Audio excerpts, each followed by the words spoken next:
be upon you. Allow me to welcome you all, researchers, academics who have moved all the way here in order to partake in this key international conference that will discuss over the next 2 days social media networks and ideological polarization, power relations, and socio-cultural impact. I would like to welcome Dr. Mariam Al-Ansari, the Vice President of Qatar University for Academic Affairs, and Mr. Mostefa Souag, Director General of Al Jazeera Media Network, and Dr. Mohammed Mukhtar Khalil, Director of Al Jazeera Center for Studies, and Dr. Basyouni Hamada, Head of the Department of Mass Communication in Qatar University. We meet in this University, Qatar University, and in Ibn Khaldun Hall that has a symbolic meaning for one of the philosophers, most known philosophers, for this conference held by Al Jazeera Center for Studies, Qatar University, with the participation of an elite of academics, researchers, and thinkers from different think tanks and study centers who are going to discuss the different ideological, technological aspects of social media networks.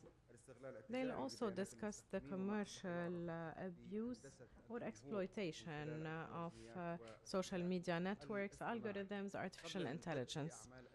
Before we start, I would like to welcome once again Dr. Omar Al-Ansari, the Vice President of Qatar University for Academic Affairs, and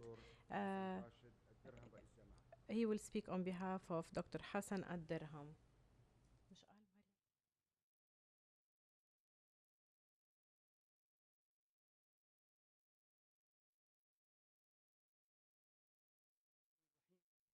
In the name of God, most gracious, most compassionate.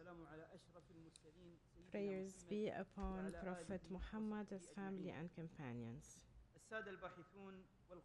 Excellencies, researchers and experts partaking in this conference, colleagues, the faculty members and the students, honorable delegates, may the peace and blessings of God be upon you.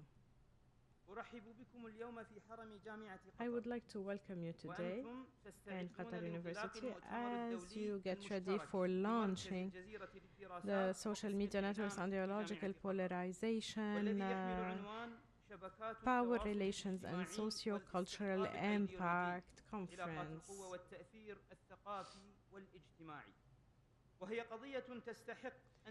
This is a cause that deserves mobilization, especially by experts, researchers, and academics who represent the different ideological and cultural and intellectual schools.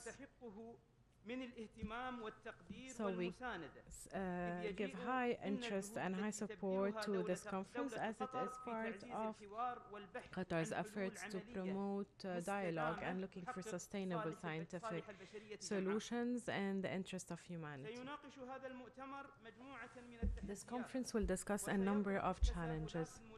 It will raise pressing questions and suggest solutions for the different challenges our community is faced with regarding the use of new media and social media.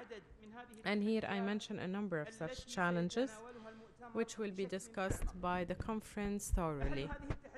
One of those is hegemony and monopolization in social media networks and technologies and how it affects our lived reality. Another challenge is related to the exaggerated content, the misuse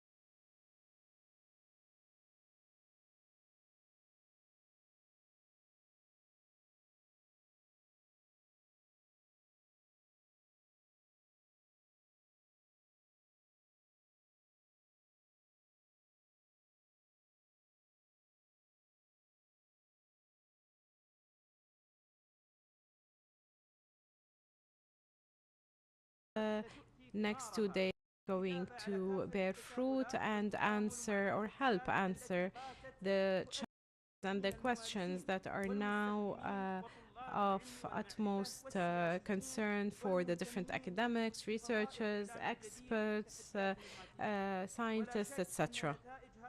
Undoubtedly, the results of this conference are an added and precious value to the achievements of the state of Qatar.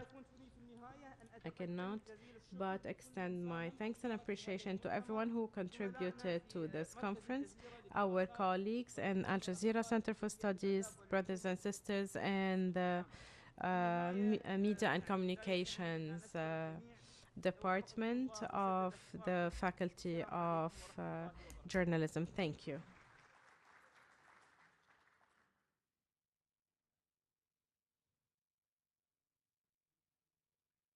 Thank you to Dr. Omar Al-Ansari.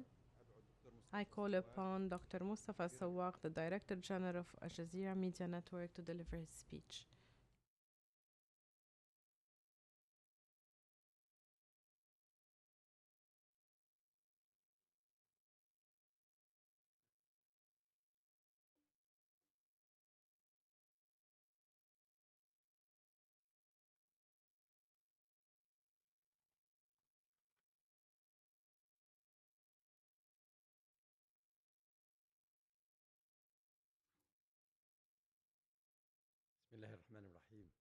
In the name of God,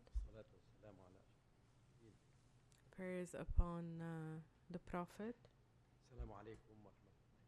May the peace and blessings of God be upon you. Good morning.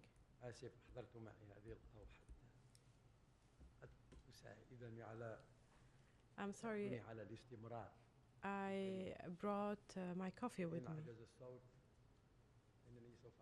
in order to be able to deliver my address. I may ask one of our colleagues to deliver my speech if I cannot go through with it. I hope I can.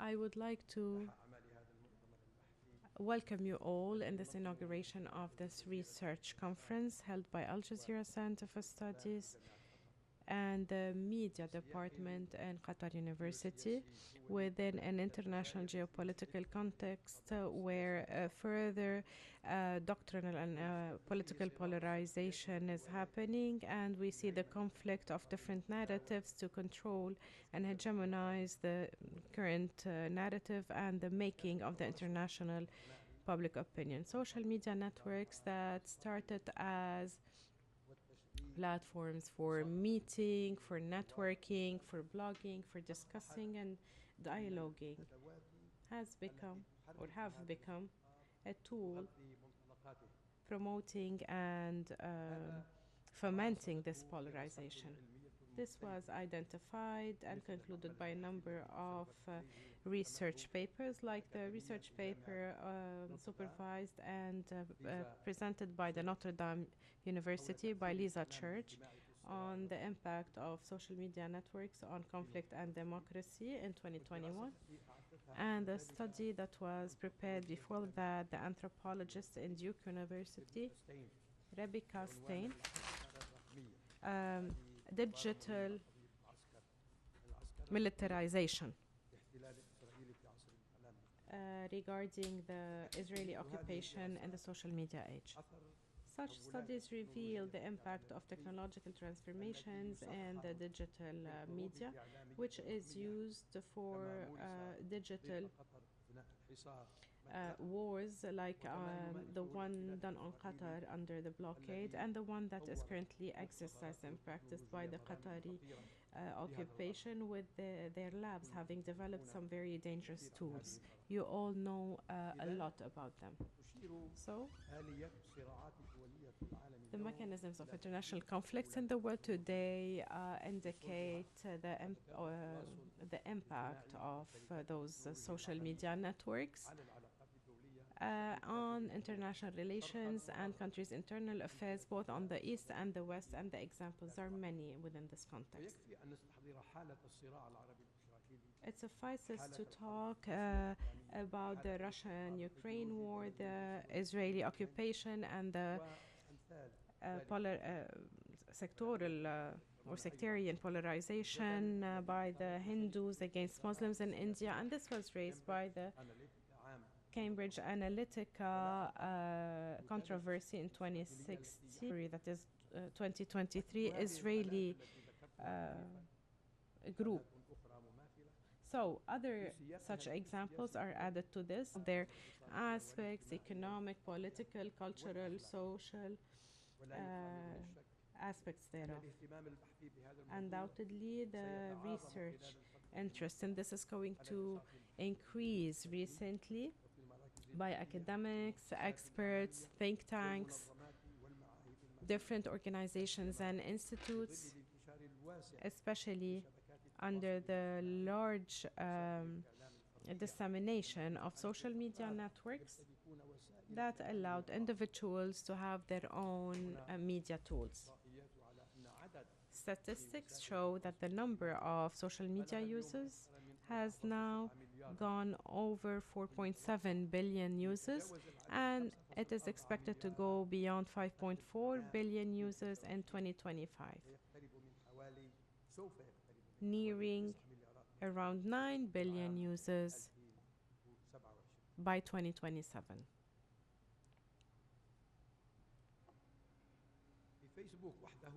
Facebook alone has 2.8 billion active users every month, and close to that figure are YouTube users, 2.5 billion users. 2 billions is the number of WhatsApp users, and 1.475 billion users of Instagram, and 1.260 billion for Snapchat, and then you have TikTok, 1 billion for Messenger, etc. So these are very big numbers and figures that I wanted to mention just to give you an idea about how important the subject is and how we are now in a very dangerous phase that may affect us now and in the future. Every user of the millennial or the Y generation between 81 and 94, born between 81 and 94, and the Generation Z, born between 97 and 2015, or 95 and 2015. So each have at least 5 accounts. However, it may go up to 11 in the US. You have 7.1 accounts, in the UK 6.9, in Japan 3.8 accounts for every user, etc. So a lot of developing countries sometimes they have more than that, more than the developed countries, and the developing countries are the ones that are mostly targeted in a large number of cases. So this shows this digital saturation where communication is almost always digital. So the presence of a person in the digital world is even more than in the real world, even more than in their family.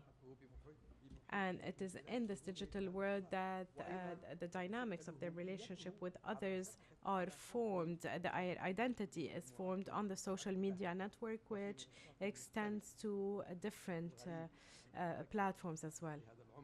I remember at that age when we would never leave our village. That was our world. We didn't know anything about the others. Now, a person in a small village can communicate with another villager in Japan, in Brazil. So this is very dangerous because it has both positive and negative implications. So this raises a large number of social, existential, and ethical questions. It also furthers the power and influence of social media networks in the near future and pushes us all to consider very complicated issues and topics that you are raising in this conference. So all this is related to different actors, different stakeholders related to the algorithms, the governance and control systems and mechanisms, and then going through individuals, groups, and the context of doctrinal employment of those or use of these networks. And it is related to the cultural and economic hegemony. It is related to political consultation, companies, the use of big data or the abuse of big data provided by these networks to influence the local and international opinion through advertising, the manipulation of public opinion, the social engineering of the users to direct their choices as per the agendas of the financing stakeholders. So the expansion of social media networks and the abuse of that and expansion and influence pushes us all as media people, researchers, academics, experts to go beyond just describing and diagnosing this phenomenon, even though this is very important as an introduction for any approach, in order for us to truly find the tools and the structures that may help us deal with these complicated issues.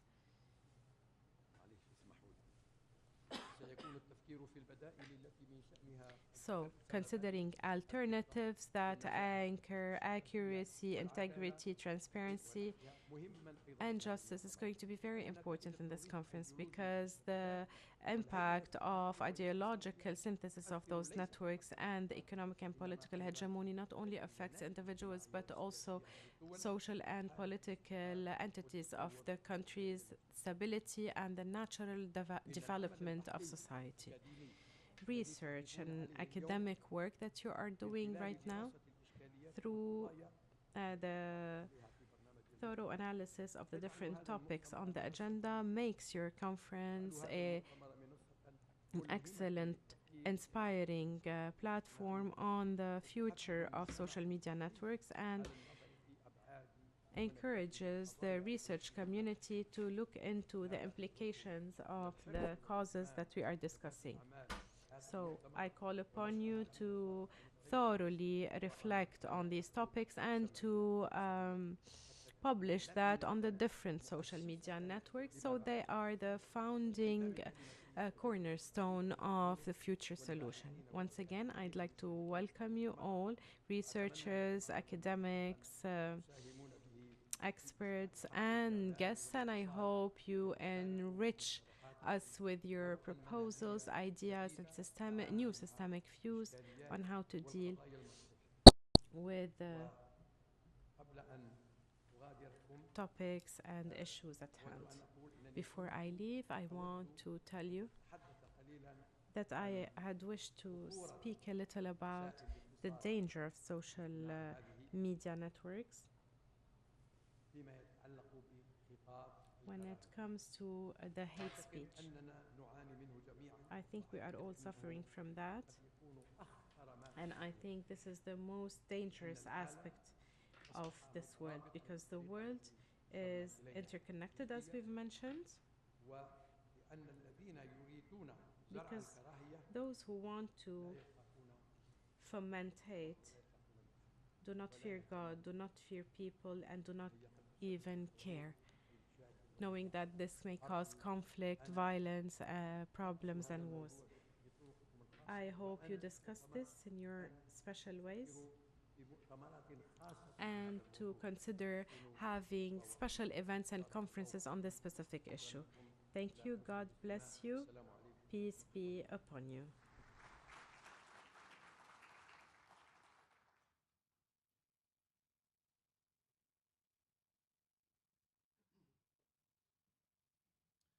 شكرا دكتور مصطفى يعطيك Thank you, العافية. Dr. Mustafa. All the best and God bless you. Tell us about the type of coffee because apparently it had a very, very good effect. And may you recover soon.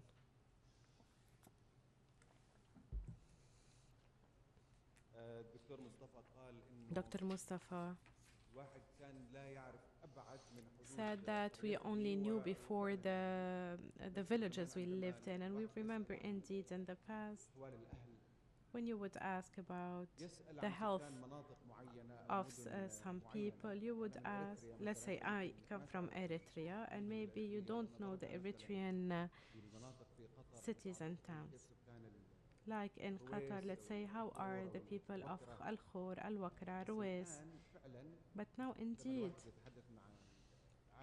when you speak with your family, you ask them, how are the people in London, the cousins in Sweden, the cousins in New Zealand? The world has changed greatly.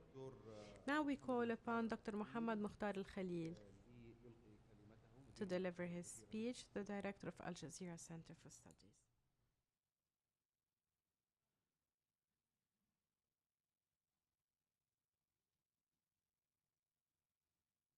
بسم الله الصلاة In the والسلام على name of رسول God, peace be upon you. الله وبركاته جميعا.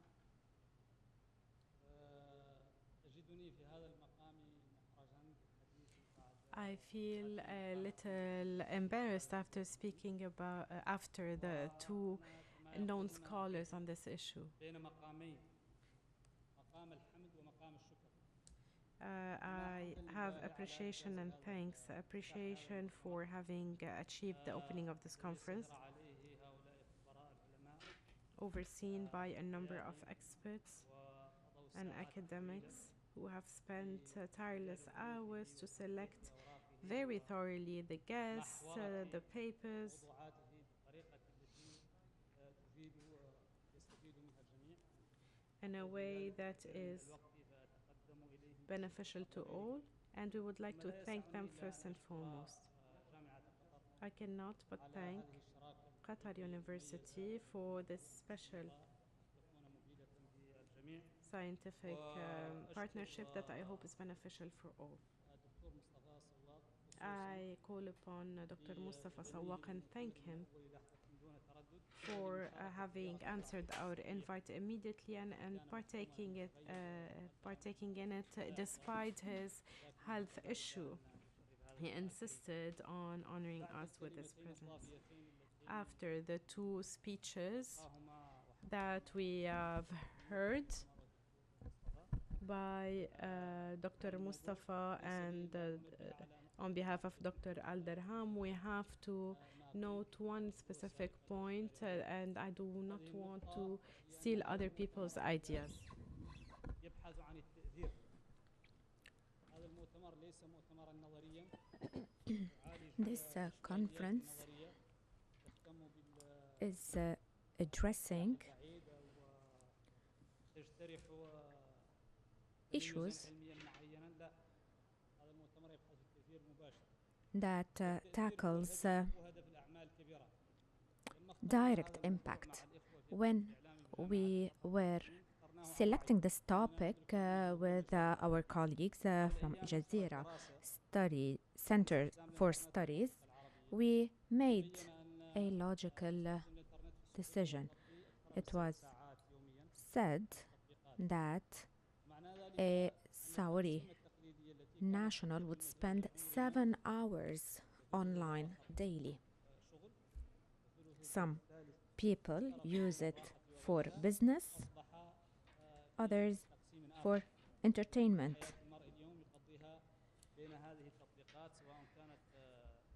The use of such applications on social media or other applications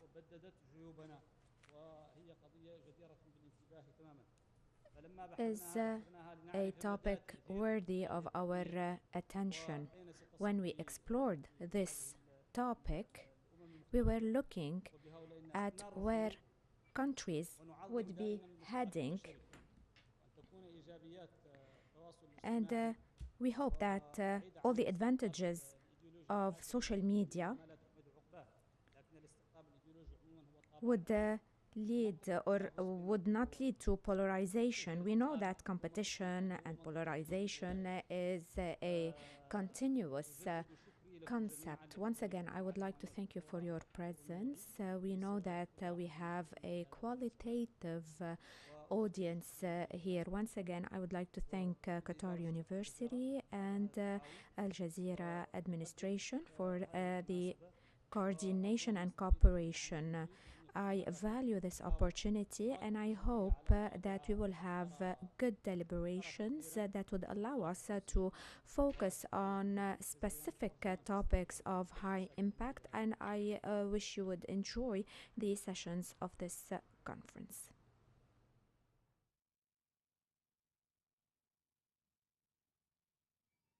شكرا للدكتور محمد. I would like to thank Dr. Mohammed Al-Mukhtar, and I call upon Mr. Basyouni Hamada, the head of Department of Mass Communication in Qatar University, to deliver his speech.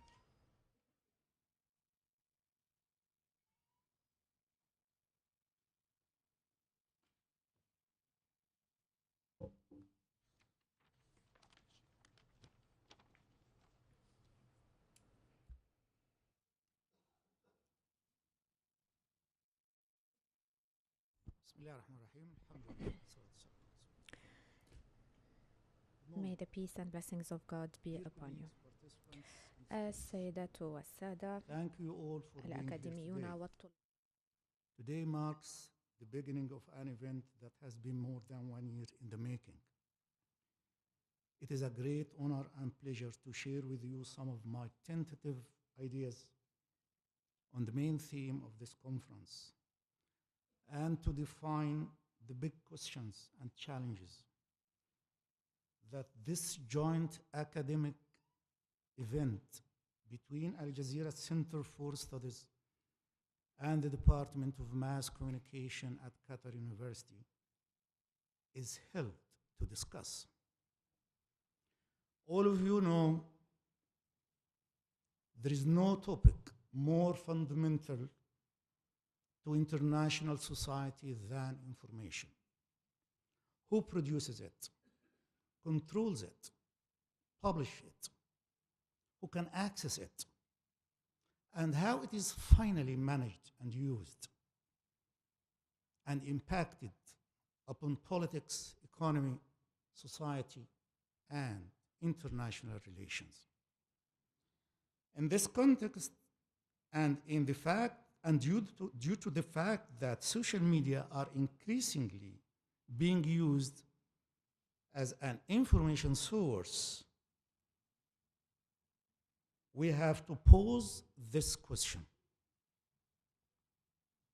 Are social media reshaping international conflicts through the ideological and political polarizations in the 21st century? This is, in fact, the big question and the big challenge of this conference.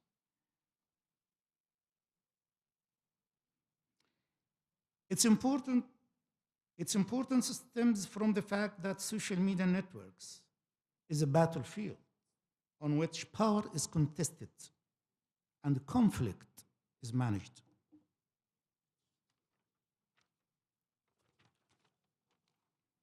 The central argumentation around which this conference is organized is that the digital technologies of freedom, empowerment, and social change have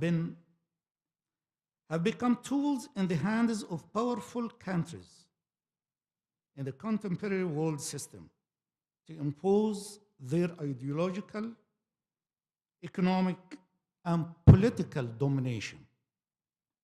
Accordingly, theories of psychology such as selective exposure, filter bubble, or echo chamber are not sufficient theoretical frameworks to explain ideological polarization. The explanatory power of such theorization is limited, unable to attribute polarization and its socio-political consequences to the original sources. Now, what is needed? It is the critical sociological perspective that is urgently needed to help us understand this phenomenon.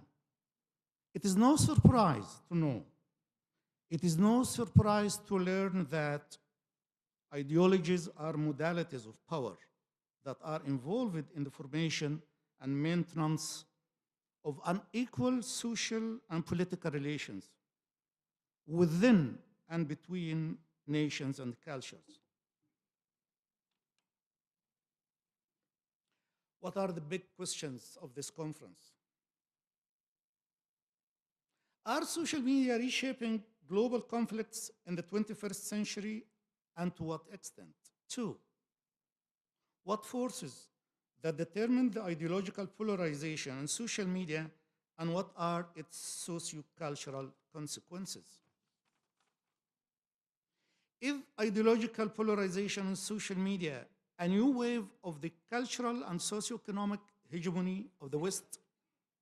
To what extent is ideological polarization an outcome of global network capitalism? Why do people share ideologically misleading social media content despite the availability of some accurate information? Six, to what extent is social media polarization a manifestation of trust deficit in both political systems and mainstream media? Seven, how and why does control over social media networks exist after technological decentralization? Eight, is social media ideological polarization a shift in the epistemic authority from professional to non-professional journalists? Nine, can the global South countries reconfigure the infrastructure of social media networks in a way to decolonize digital communication, meanwhile protect civil and political freedoms of citizens? 10, and last, what does the future of social media, ideological polarization, and socioeconomic hegemony of the West look like? I truly hope and trust that this conference that gathers together this distinguished group of intellectuals, scholars, and experts representing diverse schools of thoughts from around the world will reach some concluding results that feed both theory and policymaking process, that finally generates self-regulatory mechanisms for free, fair, and just structures and performance of social media networks. At the end, I want to thank my colleagues in the Department of Mass Communication for their sincere efforts and dedication. Also, the partnership with Al Jazeera Center for Studies represents a unique model for commitment and achievement. Thank you all for working together, and thank you all for being here. Thank you very much.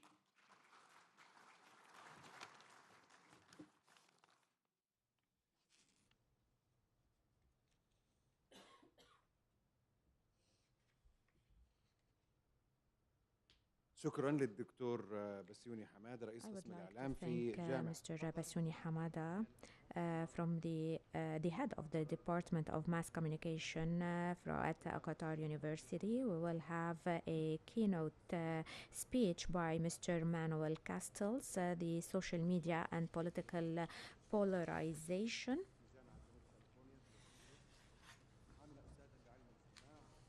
Mr. Castells is a university professor and Willis Annenberg Chair of Communication Technology and Society at the University of Southern California, Los Angeles. He was also professor of sociology and planning at the University of California, and also taught at the Massachusetts Institute of Technology at the University of Cambridge. He will be joining us through Zoom.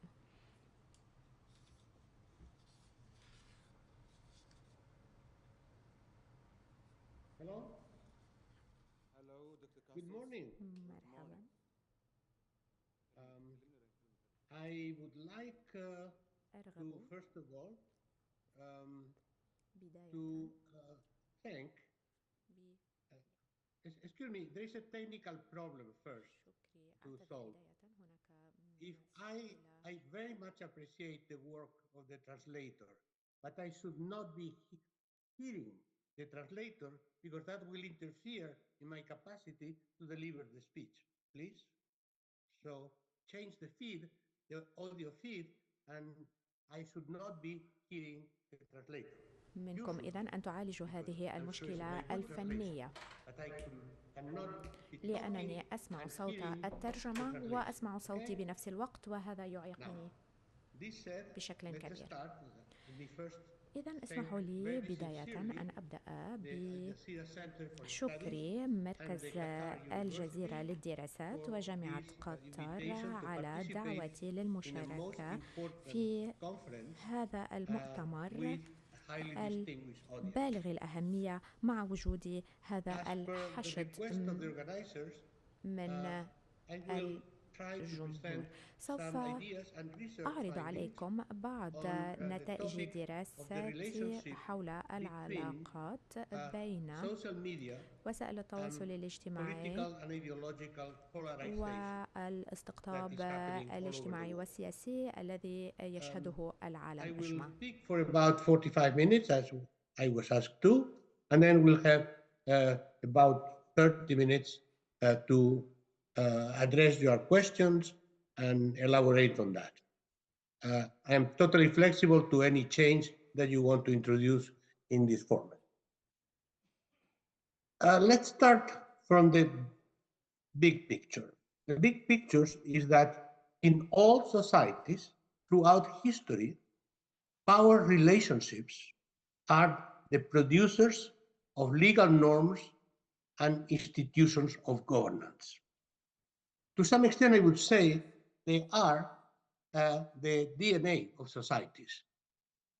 And this is because um, those who are in power try to shape, to construct institutions and laws according to their values and interests. But at the same time, those who are challenging the powers that be also try to influence uh, the legality, the institutions, and also the actual practice of these institutions. So it's this power and counter-power relations uh, that ultimately shape the way we live through the norms and institutions of society. Now, these power relationships are largely played out in the realm of communication. Power is rooted in communication capacity for different actors in society. This is very simple because um, humans, we are social animals, and the neural networks of our brains communicate with other neural networks of other humans through networks of communication. And that's what organizes the way we live, we act, we mobilize, we enter in solidarity, also the way we confront each other. From this interaction between humans through networks of communication result the forms of social organization and institutions. The stable reproduction of these forms of organization depends on some level of consensus, on some ability of people to accept these norms so that we have common rules and we can live together. In this case, the institutional system is could be perceived as legitimate or at least inevitable. Is the best of what we can do. However, all institutions are in flux as actors and interests vie always to improve their standing by negotiating or challenging the norms enforced by state institutions. When the challenge from these social actors, from different sectors, uh, reach a certain level of intensity, the political institutions suffer what we call a crisis of legitimacy. Namely, large segments of society consider these institutions or these values uh, unfair to them, and, and they try to challenge and propose other sets of values to guide our conduct. A key factor in this potential crisis of legitimacy, that is, the disbelief, distrust in the institutions that organize our societies, a key factor for this is the social dynamics taking place in the space of communication. That's why communication is really central to power, and power is central to society. The space of communication is organized and regulated and becomes a critical component of political legitimacy. But at the same time, if the crisis of legitimacy reaches the space of communication and the space of communication doesn't reproduce smoothly the institutions and values, then we are in a constant institutional crisis.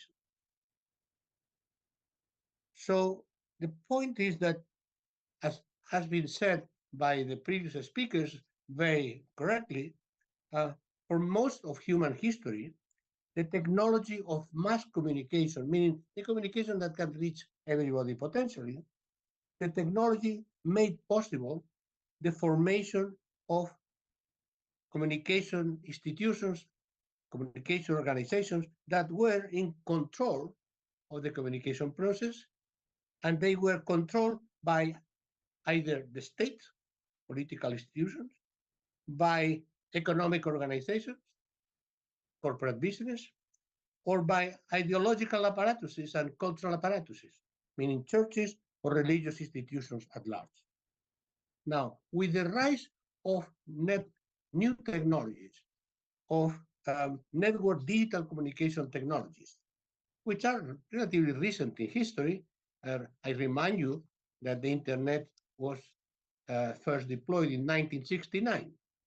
And now the internet allows the mass communication around the world with more or less 5.5 um, billion of internet users, and particularly talking about social media, specific networks of social interaction, we calculate is about 5.2 billion. So in that sense, what we have witnessed in the last 3-5 decades increasingly is that the formation of people-to-people networks of communication, which are largely autonomous vis-a-vis established controls. And therefore, this interactive, horizontal form of mass communication with no limits, no borders, has been disintermediating the institutionalized powers. For some people, that was the coming of freedom. People would be able to escape any controls. Well, this techno-utopia is somewhat belied by the appropriation of these platforms of digital communication, but by new forms of business and new forms of government intervention. Yet, since communication controls in this digital network context are much more difficult, and at the same time, the new masters of communication, that is, the large companies that own the platforms for communication in social networks, because of that, the interest of these companies is in fact to stimulate communication and to stimulate unfettered communication, because from the circulation of information and from the data they can retrieve from this uh, circulation. In fact, this is their business model. So communicate for the companies, the top companies that control largely, it's an oligopolistic system that controls the large media platforms. They they have a vested interest in attract people to communicate as much as they want and with as much intensity as they want. Now, under these conditions, the traditional political institutions usually blame the vitality and diversity of social media communication as the origin of the crisis of legitimacy, and therefore blaming the social media for the increasing ideological and political polarization that shakes institutional stability and ultimately for a number of actors and leaders, even threatens the survival of liberal democracy. Now let's see, these are claims. Let's see what really is happening. Well, first of all, the most important thing is independently from the social media, society is increasingly polarized ideologically and politically everywhere, everywhere. And this polarization occurs in multiple domains of social life. Major conflicts have shaken the common ground of beliefs. We do not see the world the same way. This can be seen empirically in the rise of racism, of sexism, of homophobia, of xenophobia, of religious fanaticism, of radical nationalism, and ethnic hatred. This is something that I, uh, I, I would not develop too much, but I can refer you to all the data and analysis contained in my book, Rupture, the crisis of liberal democracy, in which the evidence is fully presented. Each one of these expressions of values and anti-values are non-negotiable. And this non-negotiable antagonism has specific cultural and social roots in different countries. However, what characterizes polarization in all contexts is the fading away of trust in the institutions and in the leaders of the countries and in the political actors. Without trusted mediating institutions able to manage conflicts, these values and interests from different segments of society appear to be impossible to conciliate. The end of trust ushers in an era of uncertainty. However, what is the specific role, not the claimed role, but the specific role of social media in the process of polarization? A stream of scholarly research in recent years shows a very complex picture of ideological transformation underway. It's not so simple. It's not like social media exists and therefore we become polarized. The important thing is that the legitimacy of all established institutions have been substantially eroded in the 21st century. And this is not only about the state, the political system, and the political actors. It also refers to, well, by the way, the political legitimacy is really in shambles these days. Our data show that more than 2/3 of people in the world at large do not trust their political leaders, their political parties, and the political institutions. But these are United Nations data, Gallup data, etc. But in addition, this crisis of trust and therefore legitimacy reaches all kinds of other domains, particularly the economic actors, the financial system. People do not believe, particularly after the crisis of 2008, don't trust the financial institutions. They don't trust, in most cases, the traditional religions, with some exceptions in some countries, don't trust official cultures everywhere, and including they don't trust science, as it could be observed by the significant resistance to vaccines that saved our life during the COVID pandemic. But about 1/3 of people in many countries simply were anti-vaccine because they don't trust science. They trust much more what circulates in criticism of science in the social networks than science itself.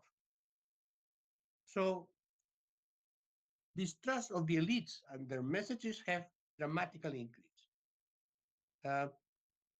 Key factors in inducing the crisis of legitimacy appear to be the feeling of unfairness derived from rampant social and economic inequality, the resentment vis-à-vis government's systemic support to oligopolistic corporations, the widespread bureaucratization and perceived corruption of political parties and their leaders, the shrinkage of the welfare state and the policies of austerity, and then other factors which are not necessarily institutional. We are in the extraordinary process of technological change.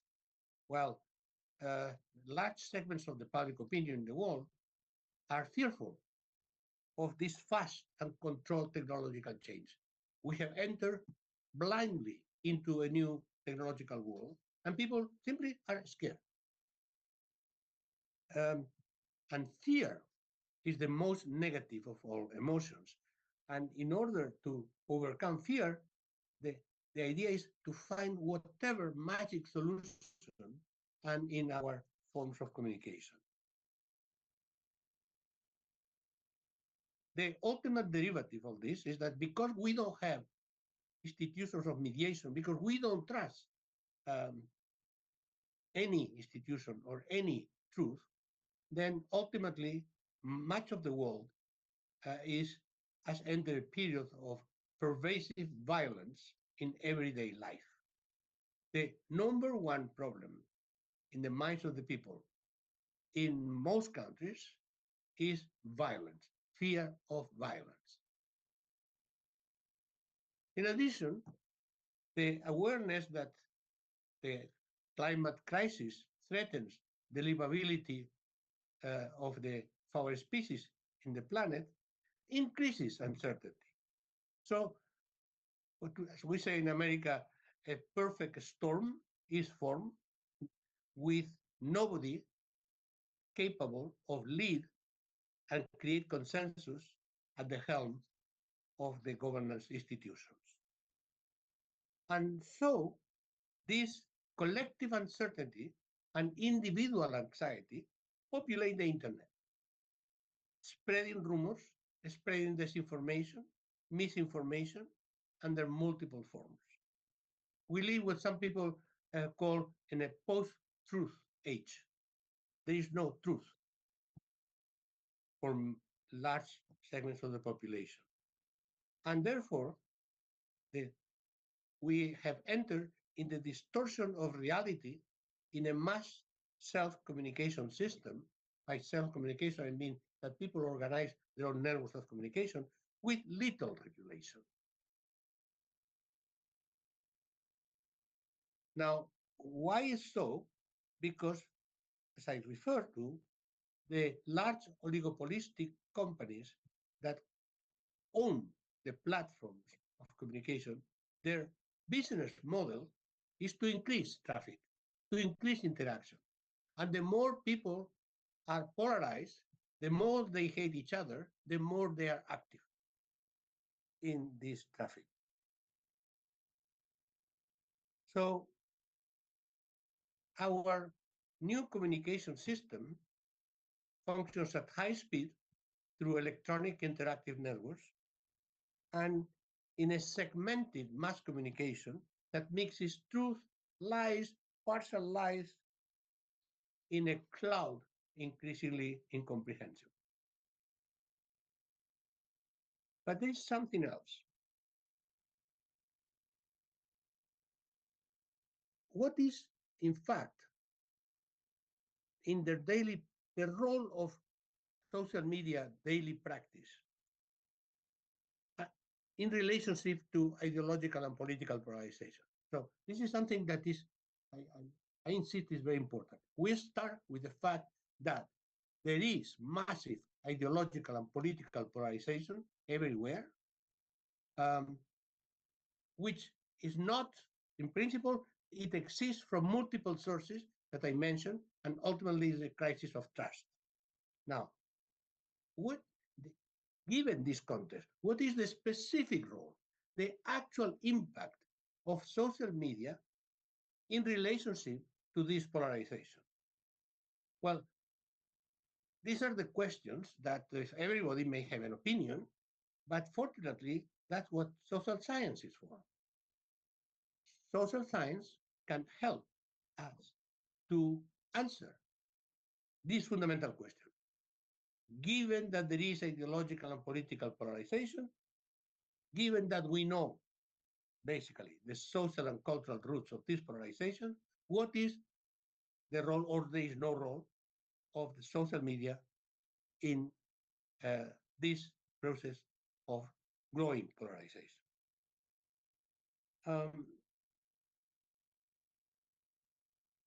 The first thing is that, and that people working in major media organizations know well, and they should pay attention to that. We all try to go toward information outlets, social media sites, or media that reflect our opinion. We are not interested in informing ourselves, but in confirming ourselves. This has been well established by socio-psychological research on the media, and this has a scientific basis. This is because our brains tend to discard information that challenges our deep-seated perceptions and opinions. Not the large majority of people don't want to be challenged in what they actually think on any issue. Our scholarly habit that we can discuss in very civilized manners and confront opinions and ultimately refer to observation of reality, this is not the way humans behave in general. A number of studies have shown, just to give an example, that people who look at conservative media don't look at liberal media, and vice versa. Many studies have been done on this. In the United States, systematically, the audiences of Fox News, which is the most conservative mass media, and never listen to National Public Radio, which is the most liberal, and vice versa. This is some of my published work, and the data and the references are there. The same logic applies to social media. Groups in social media are formed by affective affinity. The formation of attitudes and the projection of behavior take place in what is known as echo chambers, in which the interactive subjects expect to find their echo. So, confirming their opinions and elaborating on their views on a shared value system. Works by Professor Barbera, by researcher Basky and Tal, a number of references that I could give you have clearly established the matter. this polarization that exists in society determines the polarization in the mass media and in the media, not the other way around. And when I say determines, we'll see that there is some effect on social media, but polarization determines what happens in the social media, while the social media doesn't necessarily determine, only under certain conditions, what happens in polarization. In which sense? It all depends on how social media sites construct their interaction. Just to cite one uh, research finding, this seminal work by Professor Tucker and others analyzing the empirical evidence on the matter, and they ultimately present three major findings. One, increased media fragmentation that mirrors the cultural and political fragmentation of society, and ultimately lowers the quality of political information. Second, for those people who consume political information in the social media at large, but they are exposed to a diversity of opinions in people who are not polarized, in fact, the use of social media increases their tolerance and their openness to discuss. Those who are not polarized, and the majority of people in the world, the majority are not polarized, but those who are polarized are extremely visible and extremely active in social media. Indeed, the third uh, finding of this summary research is that the exchange of political views or ideological views in social media sites are frequently negative and uncivil. And then this contributes to the political polarization. So if I can cite Professor Barbera, she is the big expert in the matter, uh, after discussing the current body of research we have, it is, he says, it is criticism of partisan identities and not necessarily online opinions on specific issues that drives polarization. Because in fact, the surveys that we have at the global level show that less than 20% of interaction in the social media have a political or ideological component. People are about cooking, it's about personal relations, it's about fishing, it's about art, it's about sports.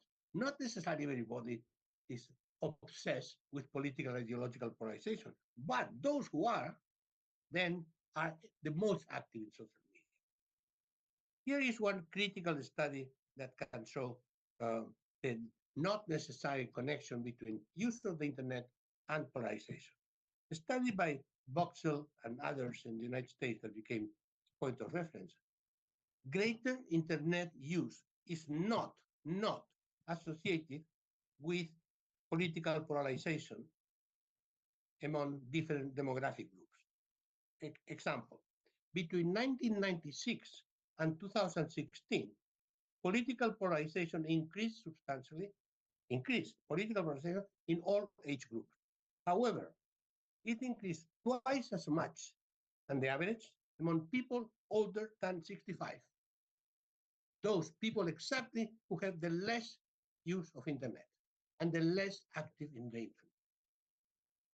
The young people who are users of internet were less and less polarized in the United States. They are more active but less polarized.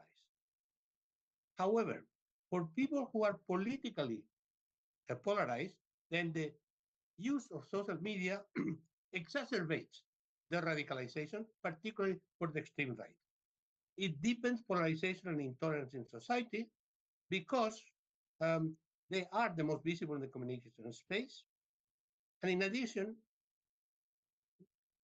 passionate interaction in the social media is addictive. This is addictive because the frequent use of likes and comments and counter comments and fights, ideological fights in the media are the source of a rush of dopamine. It's a brain matter. if you get excited, your dopamine goes uh, out of control, and it's very satisfying. It's a drug. So the more people are engaged and opposed and fighting in social media activity, the more the dopamine neurons are active. And the anticipation of this pleasurable effect increases the um, controversy and the opposition in the social media.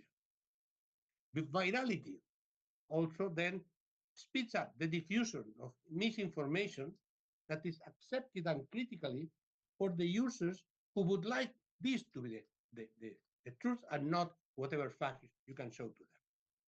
And finally, in case of political deliberate campaigns, targeting negatively or positively certain messages of political actors and political leaders is amplified extraordinarily by the massive use of programmed robots, which amplify exponentially the distribution of the message. Um, and under such conditions, any attempt to counter the misinformation by reminding basic facts is totally overwhelmed by the sheer size of the mass of misinformation. Under such conditions, subjectivity cancels objectivity.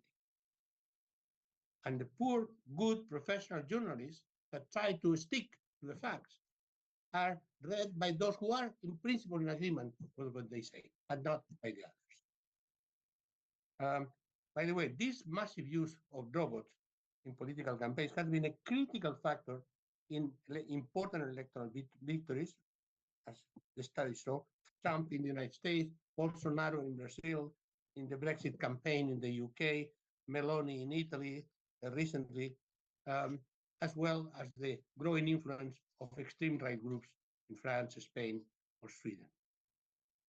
And these campaigns are expensive, and therefore, these campaigns are conservative billionaires like the Koch brothers in the United States that are actually financed and supported this kind of campaign. So it's not simply a social media that suddenly magically radicalizes society. Society is radicalized. Social media may exacerbate the radicalization, although they do not earn the cost, and actual political actors and conservative groups, also radical left groups, but mainly the conservative group, intervene with extraordinary financial and organizational resources to actually intervene and control the public opinion through misinformation, disinformation, and creating what is now called deep fake. There are fake news, which is simply lies, and then deep fake is when you see a political leader or religious leader in person saying something absolutely obnoxious and that provokes the reaction of people who are against what this person says. But in fact, the person is not saying. It's a pure fabricated image and audio. And so the loop is closed. Ideological and political polarization is focalized on the activity of vocal minorities that hold to their beliefs in dedicated sites and fight relentlessly the opposite views. And so they contribute to further polarization, which therefore increases activity in the networks for the benefit of the platforms that do not like to moderate too much because they need to actually have people engage in conflict that increases data that they receive. So, in sum, social media do not create political and ideological polarization per se. This has its roots in a number of conflicts in society. The legitimacy of political system as such in the world has been eroded, and therefore there is little institutional mediation. However, in this framework, social media exacerbate and broaden polarization by occupying the digital public sphere. Thank you very much. And if you have any comment, I would be glad to elaborate. شكرا شكرا جزيلا دكتور مانويل. وسوف نأخذ بعض المداخلات. إذا سمحتم لي بأن أسأل السؤال الأول للدكتور مانويل، بما أن هذا المؤتمر ينظم بالشراكة بين شبكة الجزيرة مركز الجزيرة للدراسات Qatar University, Al Jazeera Media Channel and Center for Studies. So we are also concerned with the effect of conventional media, radio, TV, etc. And how can we compare that to the effect of social media when it comes to polarization? Well, I would say the problem with the comparison between social media بالمقارنة بين مواقع التواصل الاجتماعي والإعلام التقليدي. more important in communication and informing opinion than TV, by far, by far. The TVs altogether don't have 5.4 billion viewers in networks of interaction. So whatever happens in the social media in terms of framing the public opinion and framing the public debate is much more important than television. Television is based on entertainment, much more than anything. Now, as you know, we have coined the expression infotainment. And it's also largely a one-way communication system. Yes, there are some programs that include comments and reactions from the audience, but fundamentally, it's a one-way mass communication system, while social media are an interactive social communication system. And therefore, the power of formation or deformation of opinions in the social media networks is much greater. But in terms of the where the reality is more fragmented, it works the same in television. People who watch in terms of political and ideological messages, television do it in the outfits, in the networks, in the television network that they know are going to be comfortable, and vice versa. So in that sense, it's the same. The echo chambers and the differentiation between myself and my opponents is similar, but amplified much more in the social polarization in the networks.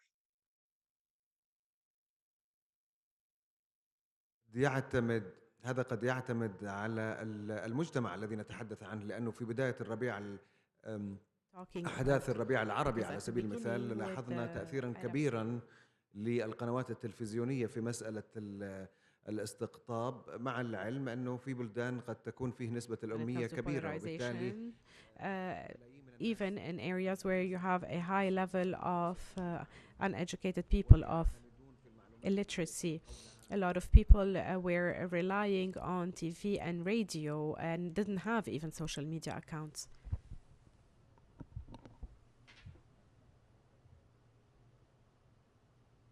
لا نسمع المتحدث.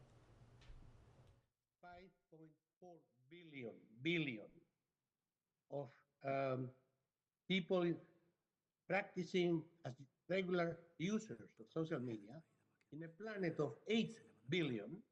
And if we don't count their children under 3 or 4, because starting at 5, they also are active, well, that means concretely at this point in the world, there are 65% of the world are active users of social media, okay? So one thing is to say that there is inequality in terms of the quality of access, in terms of the price, but in terms of practice in social media, it's not a minority phenomenon. and it's not a phenomenon of the developed countries at all. And then, to some extent, the country with most users in television, excuse me, in social media, of course, is China, um, partly because of the Chinese numbers and everything, but there are more internet users, many more in China than in the United States. So my point is, the actual practice in social media not only is massive everywhere in the world, but is growing. Let's say when my generation will disappear, then social media will be used by everyone, almost everyone, 90%. At this point, it's 65%, and the concentration of non-users is in people over 65 years old, which simply are not used, and it's not their culture, their ways. Under 50, 95% of people in the world are in social media. شكرا جزيلا. So social media is, that's why it's the problem that you, and that's why this conference is so important, because social media are the communication system of our time. نعم، واعتقد حتى وسائل التواصل الاجتماعي اصبحت Yes, indeed. And the social media channels are now varied. Their use is very easy and simple. We're not talking about Twitter and Facebook. There are other platforms where you can use videos, writing, and it's not difficult. Dr. Basil, you have the floor.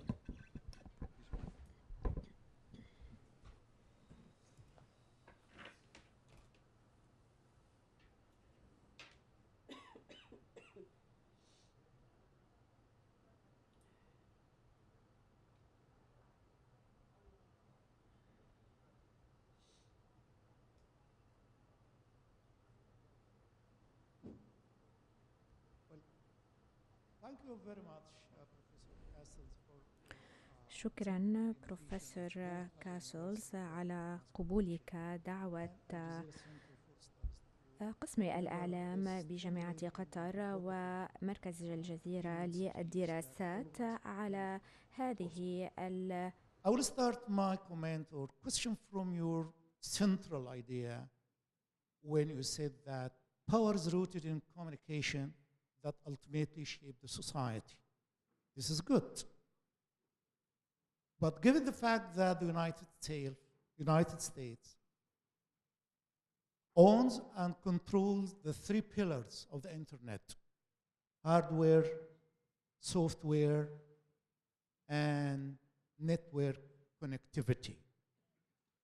This means that, based on your central idea, this means that the United States is able to shape what's happening in the world, is able to dominate the marginalized countries, the weak countries, developing countries that do not have an alternative to counter the domination and the power of this powerful state. How can we think about decolonizing social networks? How can we search for an alternative that counters this powerful state? Given the fact also that the counter social media will suffer from scarcity of resources, and if they seek to get resources from business, from advertising, they will lack their autonomy and independence. And this is the dilemma that facing social media and polarization nowadays. Thank you. An extremely interesting comment, but let's see exactly what means the United States. We still have a vision which is somewhat ليس outdated حاليا in terms لدينا of percentage of number of internet users. The United States account for 7.5%, meaning that more than 90% of internet users are in the rest of the world. Now, this actually could uh, deepen the problem that you rightly show, meaning that the very large platforms that through which social media circulates are largely in the hands of a few oligopolistic companies, which tend to be the majority uh, American. Not entirely, not entirely. Uh, the fastest growing um, social media network, as you know, is TikTok, which is Chinese. And, and TikTok now has grown to 1 billion users of TikTok social media. Moreover, uh, Facebook, particularly Facebook, um, and Amazon, etc., while uh, they are American companies, but they have to pay attention to the requirement of audiences in many different countries and deal with um, governments and institutions in different countries because they do not have the power that they would have in the United States. So, in other words, the situation now is rapidly evolving. Google has to negotiate, and Facebook has to negotiate with the European Union, has to negotiate with India, has to negotiate with South Africa, has to negotiate with a number of important markets. So it's a conflictive situation, but it's not a complete dominance in terms of the oligopolistic power of American companies. حسنا، هناك بعض الأسئلة هنا. هذا سؤال من الدكتورة هاجر قويدري. A question from Dr. Hajri. You said in your book the anger networks which led to some extent to the Arab Spring. It also was able to control Wall Street and so forth, and that you said social media did not create polarization but reflect it. So this is what you mentioned about truth and the interactive truth. Well, they do not create polarization. لا، هي لا تنشئ الاستقطاب إنما تعززه. In that good advice, a good policy would be a policy of moderation within the networks with some control about what can be posted or the tone of the conflicts within a social media network. However, the problem is, remember, the problem is that uh, it's not in the interest of the business model of those companies to moderate, because if they moderate, they lose activity, which is the basis of their business model.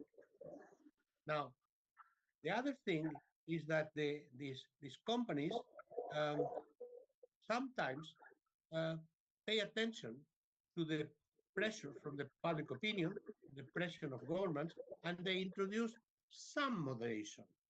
But to give you an example, TikTok last year. All right, I am going to take out some of the videos which are really outrageous and complicated to organize a dialogue. Yes, they took out 1%. They took out 20,000 videos, but that's 1% of the videos that had circulated. And the same thing with Twitter, as you know, it was controlling extremist messages in Twitter and closing some accounts under the new ownership of Elon Musk has returned to the notion that you can do whatever you want in there. So, in other words, in terms of the principle of free expression and freedom of expression, um, companies are very reluctant to introduce what they call censorship. But they, there, are, there are different forms of censorship. And the mass media, like television, know exactly that. One is focused elimination of certain messages because it's not in the interest of some political or authority or some business. That's one thing. Another thing is simply to lower the tone of the controversy to the level of civility that, for instance, Al Jazeera uses in its news, or that respectable newspapers on the world use. So uh, the the ultimate expression of you can say or print or interact as you want with no respect for anything. This is not what we understand for freedom of the press. But there again, we are bumping against the business model of social media companies that they have only one rule, and they are not right or left. Uh, One rule: more and more traffic, more and more bytes, more and more data, because that's their business model. So unless governments intervene and force the control of damaging comments or manipulation, is practically impossible. And at that point, at least in the West, the legal complaints and the judicial supervision of freedom of expression makes it difficult to differentiate when it's censorship, when it's not, and ultimately, it's for the moment there is very little hope of responsible moderation of the traffic that goes through the networks. هل في مداخلة من القاعة؟ تفضلي.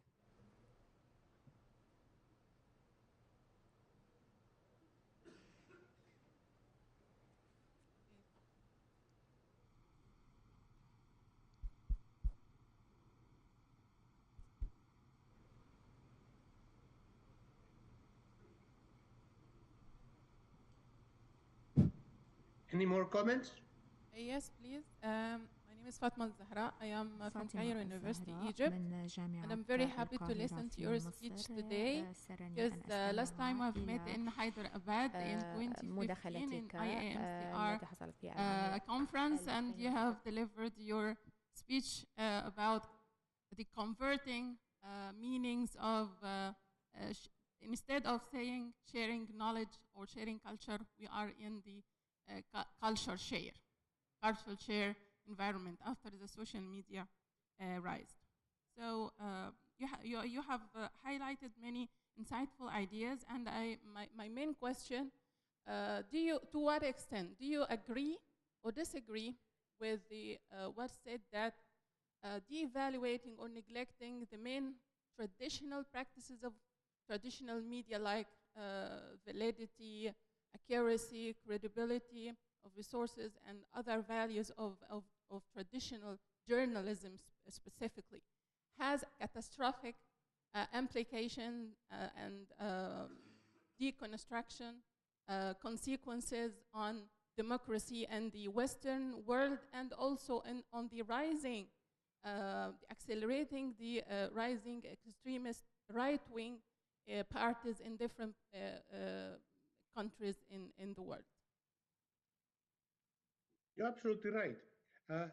I have repeatedly explained that professional journalism, meaning ultimately independent journalism and educated journalism, is one of the fundamental protections for a society that could be informed rather than conformed. And in that sense, there is a huge uphill battle because, first of all, the media themselves put pressure on independent journalists because the media are owned by big companies or big governments or governments. And therefore, the notion that we are all in principle accept is independent professional journalism. The practice, in fact, in many cases, I say journalism, professional journalists are um, everyday life heroes because they risk their jobs every day to be able to do correctly and ethically their work. That's one thing. Second, more and more, if we don't have regulation, technologies, particularly artificial intelligence, is expanding at an incredible level. And many cases, journalists in some countries will be increasingly replaced by algorithms. I give you an example. I regularly write in a major European newspaper. I write a weekly column. And last week, I decided to start experimenting. And I asked ChatGPT to write an article on itself, meaning ChatGPT, as if the chat would be Manuel Castells. And he did it. He did it in 3 minutes. And I would say 90% sounded like myself. And no mistakes, by the way. And this is the beginning, because ChatGPT has only been introduced last November. So you should try and see what happens. In the world of education, it's already total panic. People who think exams are fundamental, I don't. I think exams are completely obsolete.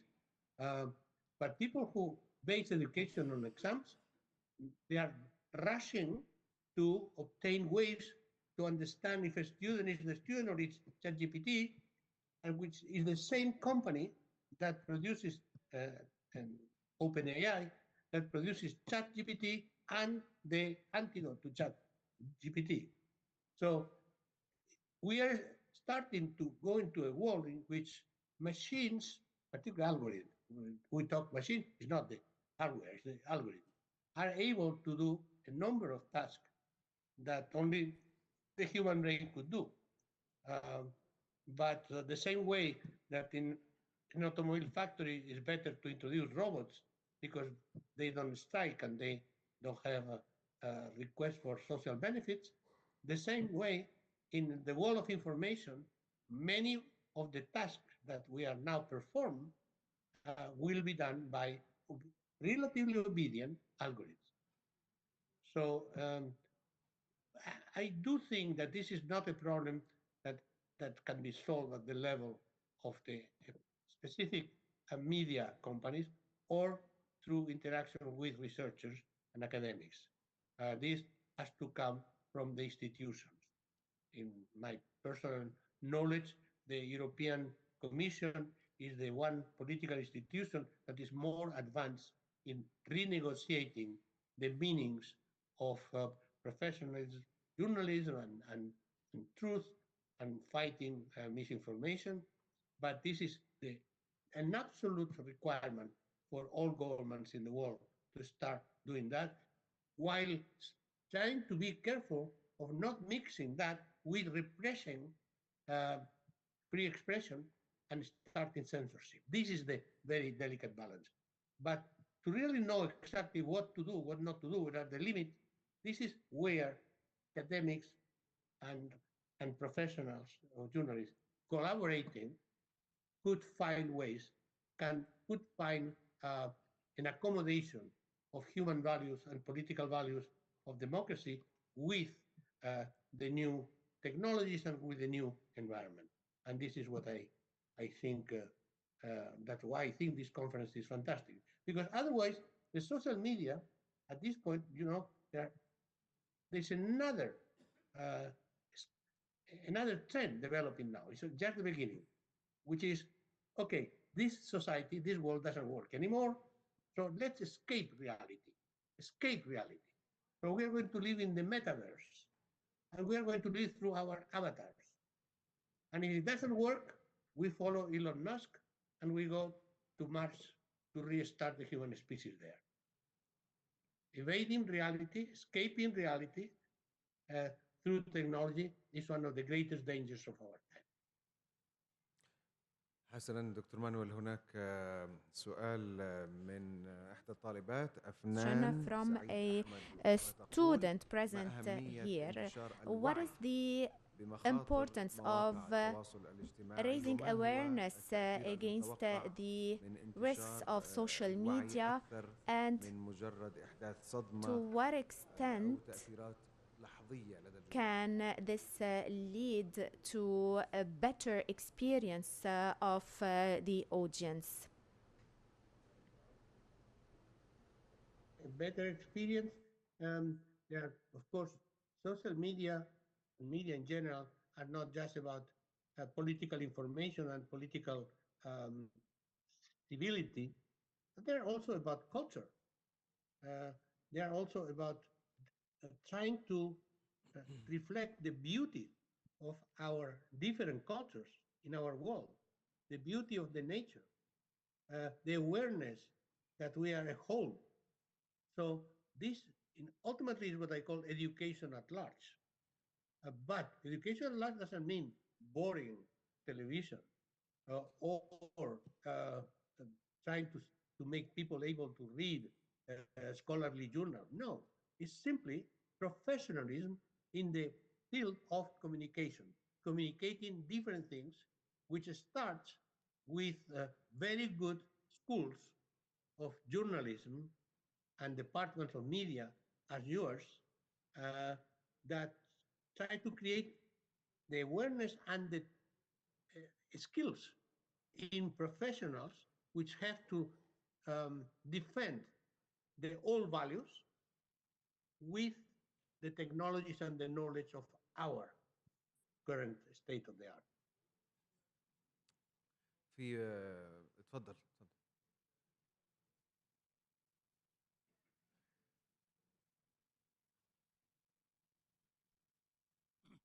Nabil Dajani, Professor Emeritus Professor of Media Studies and American. الميكروفون.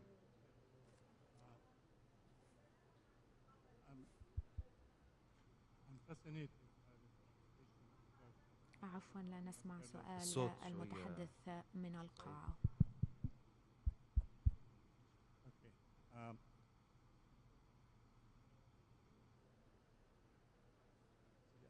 so old, I'm not used to these technologies. I'm fascinated by the presentation.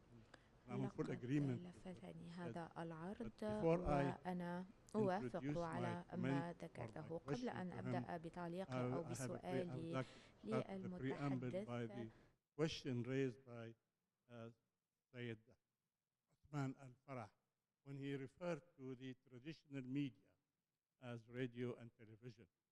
See, I'm a dinosaur. I lived before the radio or television. When I was born, there was no radio or television. So, talking about traditional media and forgetting a very important component of media, that is the folk media, the face-to-face interaction. And I think this is something that has been ignored, and it could come out with great solutions for our problem of the social media, which I hope I will discuss tomorrow in my talk. So now to go back to the issue that the points raised by Professor Castellas, I'm in agreement with him about that the social sciences are the solution, and that really we should seek solutions for the problems of social media through social sciences. Exactly. We have problems of collective uncertainty, distortion of reality, and so on. But the problem is we have also to see the problems in the social sciences themselves. The social sciences for themselves, to operate, to come out with the proper solutions, I think they need to be considered and viewed differently. as an academician, I see the problem now in our universities. We are the social scientists and scientists in general, but particularly in the arts, are restricted by the use of terms. For instance, I cannot use now his, her, German, and so on. I have to use his, her. Certain terminology that we are restricted. We cannot talk about, for instance, certain issues. We cannot talk about the Holocaust, but we can criticize the Quran. So these restrictions have to be considered. And to be considered, we have to sort of consider what now the West have forced on us, what they call globalization, which is nothing but Westernization. You see, we're talking about global values, and these are Western values. What is needed right now to be able to, for the social sciences to operate, we need a new moral order. Instead of talking about world communication order or world judicial order, we need to look at or try to establish a world moral order where not only the values of the West are considered, but the values of all cultures. So this is, to me, the starting solution. In agreement with what you said, is the social sciences, but the social sciences have to operate within a new moral order. Thank you.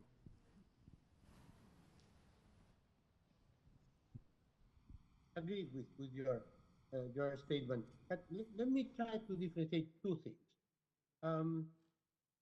All social scientists in the world, regardless of the culture, and even I would say, or their ideology sometimes, we can agree on some basic criteria of what is science. In terms of the methods, in terms of theoretical debates that have to be tolerant and open to different opinions, bringing in the diversity of intellectual perspectives and the diversity of scientific approaches. That's, on that sense, we can transcend cultural differences. The same way that we have chemistry and we have physics and we have mathematics, which do not depend on the cultural context. Social sciences is much more difficult because, of course, values and understanding society are largely connected. But in any case, we have to make the effort to establish a social science that transcends cultural values and which could be a language that we can understand each other. That's one thing. On another thing is that I totally agree with you that when we say human values and shared values, very often this has the connotation of the values that were established by Western nations and then imposed through colonization, definitely. But it's not like this has to stop us from understanding some basic methods and theories that do not depend on the cultural context, depend on our ability to explain phenomena and to build a global community of social scientists with respect for each other, even if we come from different cultural traditions and different values. But totally agree that very often the notion of Western values, the notion of human values, is in fact a disguised way of saying Western values are the universal values, period. No, we have to fight against that. But that's a cultural battle, which we should differentiate from the ability to build systems of analysis, observation, and interpretation that should transcend the debate on values. شكرا. هناك سؤال من طالبة لما عبد العزيز المحمود وتقول بحكم أنها وسائل التواصل given that social media have become means for hate and negative interaction by people, who is behind these new behaviors? What is their objectives and how can we put an end to and to homophobia, xenophobia, and the like? Well, again, there are two different things. Social media per se, the industry of social media has only one goal: make money. That's it. It's a business. It's really a business that only accepts constraints because has to. But there is money making is their god. Okay, that's clear. Now, if we talk about the polarization of society at large that then is expressed in social media, well, I think there is there is there are two reasons fundamental. Of course, it's a whole set of analysis, but two reasons. One, uh, lack of trust in the institutions of government, traditional religious institutions. So this is one thing, because when we have lost trust, then uh, people are going back to their most primitive instinct, which is to hate the other, to hate the people who are different. One of the key issues is we are now in a pattern of global mobility of people, go from country to country, and therefore a defensive reaction, particularly from the lower classes of many societies, is to what we call to find scapegoats. That is, my problem is that there are too many Arabs in France. Forgetting, by the way, that the majority of Arabs in France were born in France. So the more people don't trust their leaders, and the more they are uneducated about the real state of the world, and the more all their difficulties they are put on some other people. And so fighting the other is a way of justifying yourself and developing the rage. There's another big important thing is that we are in a period of social change, deep social change, deep cultural and social change, social movements, cultural movements, which as all process of change provokes a reaction. For instance, one of the most important things that have happened in the last 5 decades in the world at large, not just in the West, is the growing consciousness of women of their rights, not universal rights, their rights as concrete people in every society with different manifestations of this autonomy. Women becoming autonomous. Autonomous vis-a-vis whom? Well, of course, vis-a-vis men in the patriarchal structure of society.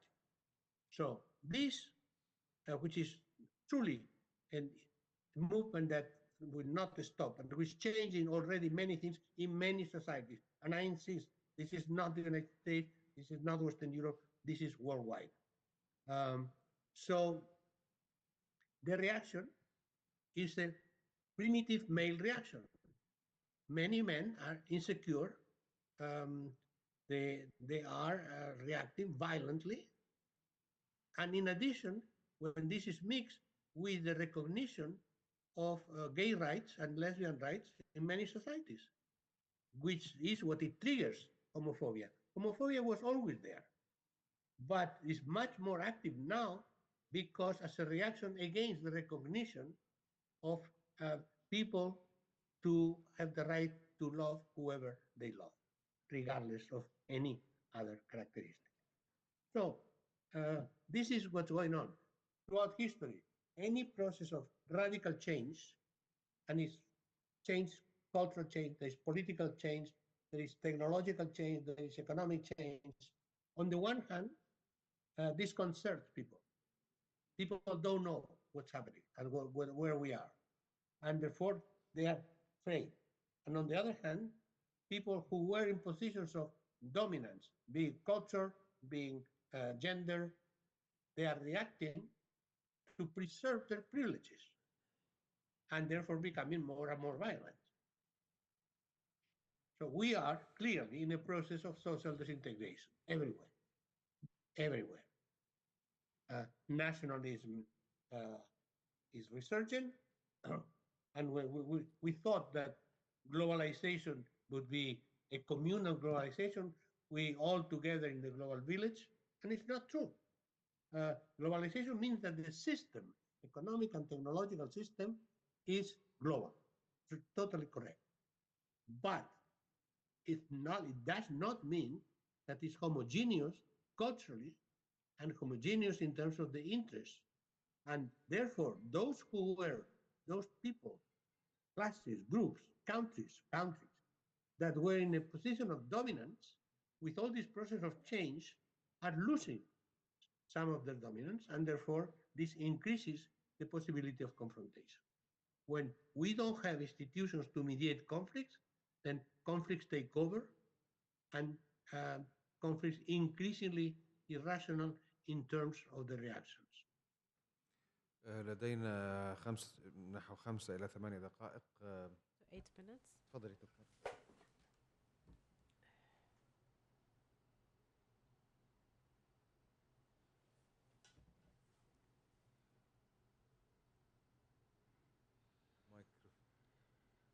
شغال؟ تفضلي.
We're unable to hear the speaker.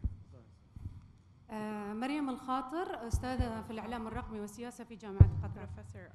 أود بداية أن أشكر القائمين على المؤتمر ممثلا في شبكة الجزيرة وجامعة قطر على الأخص. في الحقيقة أود أن أشكر الدكتور البروفيسور مانويل كاستل. I would like to thank Professor Manuel Castel for his well-articulated speech today and his articulated also network theory. In fact, in your theory, Professor Castel, you claim that the digitization influenced the political sphere, and this is true, as it is transformed the scope and the speed of communication. In your book or in your network theory, you said that the multimodal communication space is what constitutes the global public sphere. So, at this stage, we are talking about the social media network and its role in the political or in the ideological mobilization. Professor Castel said like that we can't blame social media networks in particular. So when we talk about social media network, we can agree with this concept, in fact, in theory, but the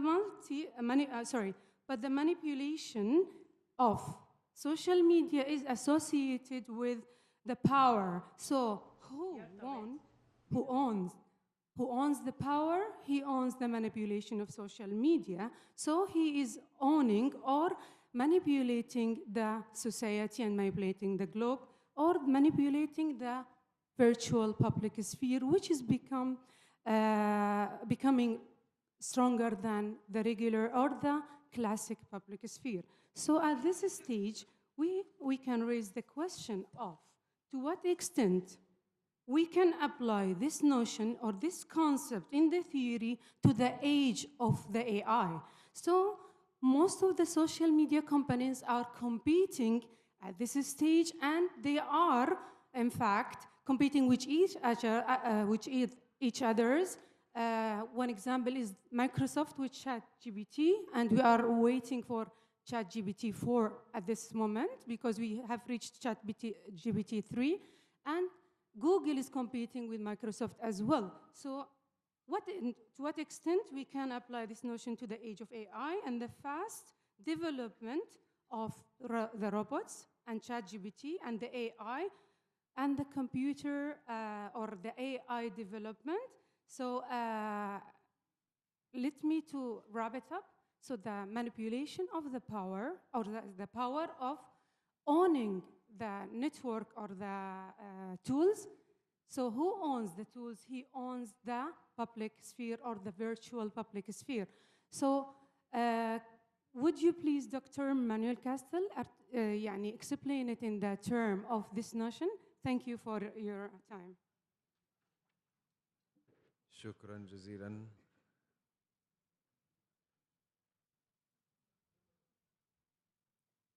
Question, because it's midnight and here, and tomorrow I teach, I work, and I have to teach in the morning.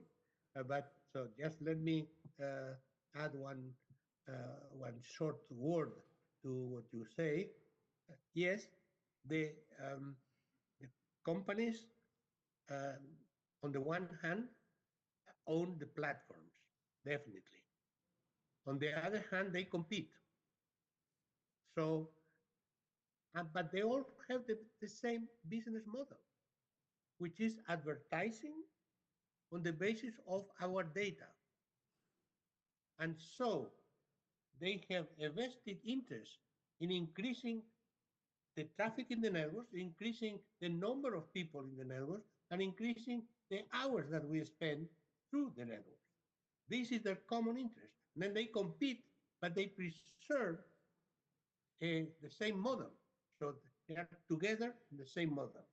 What is the problem with this system is that never the private interest of a small group can prevail on the public interest that should represent the majority of the population and the long term.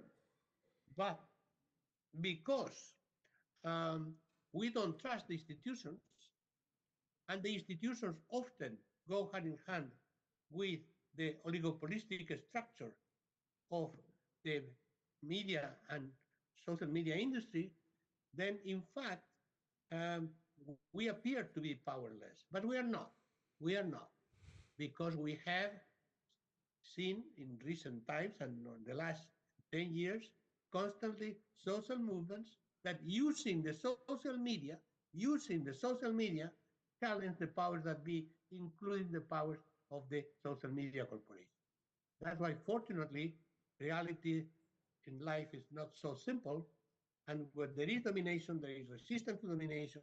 And since the communication system of our time is largely based on social media, then people to try to liberate themselves from powerlessness also use the social media to reach millions, billions of other people to improve the condition of power relationships in society. So it was a great pleasure to be with you, and I hope it's not the last time. And I encourage you. Could we take one more question? With myself and with other colleagues around the world to build a empirically grounded social science of understanding communication in our time with all its political and ideological implications. Thank you very much. Okay. كان بودنا ناخذ مداخلات أكثر ولكن انتهى الوقت عموما. نشكر الدكتور مانويل كاستلز. الآن سوف تكون هناك استراحة. Now we will have a break for 30 minutes and then we will resume the next session.